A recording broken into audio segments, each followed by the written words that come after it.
Assalamualaikum warahmatullahi wabarakatuh. Waalaikumsalam warahmatullahi Waalaikumsalam wabarakatuh, Ibu. warahmatullahi Warahmatullahi wabarakatuh.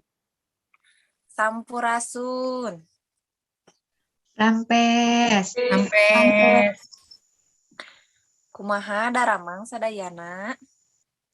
Pangestu, Ibu. Alhamdulillah pangestu Ibu. Alhamdulillah pangestu Ibu. Alhamdulillah upami kitu mah. Ayeuna mah urang di absen heula nya. Destiara, Lengkap Ibu. Fikri, Lengkap Ibu. Keke, Lengkap, Bu. Nurul, Lengkap Bu. Sinta,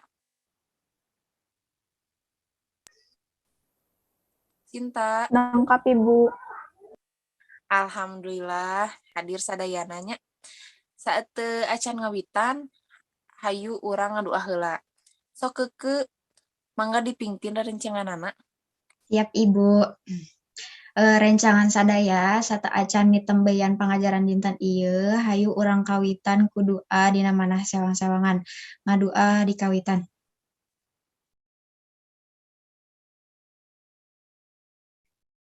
Ngadoa teu aya rengsena, alhamdulillah rabbil alamin. Atas, Bu. Alhamdulillahirobbilalamin. Nah, ayeuna mah Ibu bade ngabahas ngeunaan aspek kabahasaan dina novel. Tujuan pangajaranana nyaeta hidep tiasa nyaritakeun deui eusi novel dumasar kana struktur jeung kaidah kabahasaan anu benar. Sateu acana tos diaos pan novel baruang kanu ngarora karya Deka Ardiwinata. Pancen minggu Atus, kemarin. Abi matos saya maos nage, Bu. Alhamdulillah sararai nya.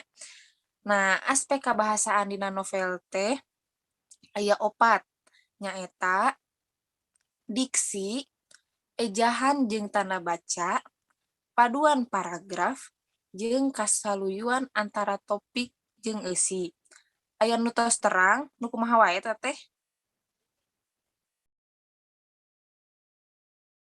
Teu acan Bu. lagi mah, Bu. Tah kumargi teu acan terang, ku kituna ayeuna ku Ibu bade didamel kelompoknya.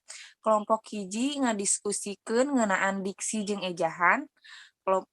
Kelompok 2 ngediskusikeun ngeunaan paduan paragraf jeung kasaluyuan antara topik jeung eusi. Widi Tumaros, Ibu. Perkawis kelompokna kinten-kinten didamel ku nyalira atanapi dibagikeun ku Ibu.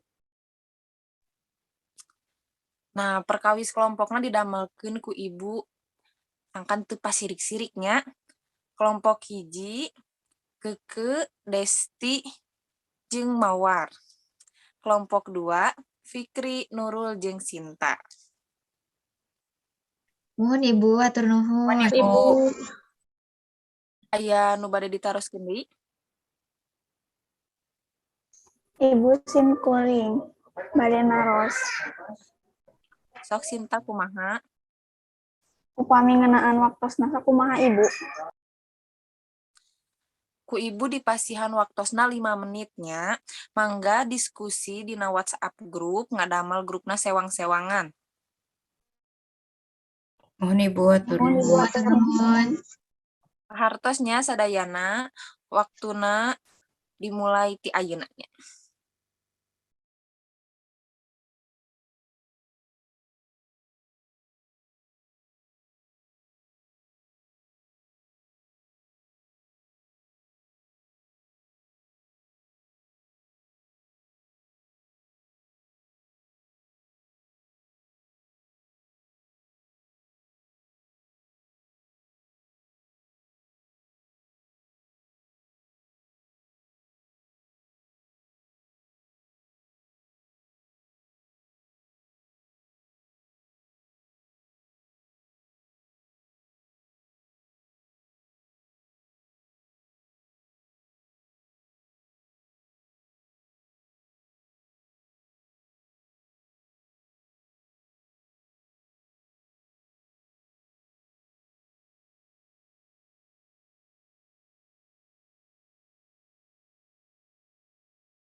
Nah, waktosna CF-nya kumaha aratos ieu teh diskusina.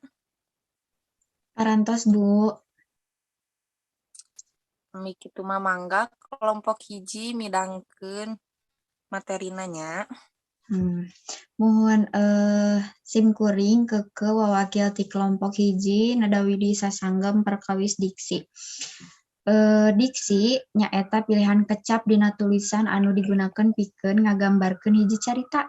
Aspek kecap dina diksi teh aya denotasi, konotasi, morfologi, semantik, jeung etimologi.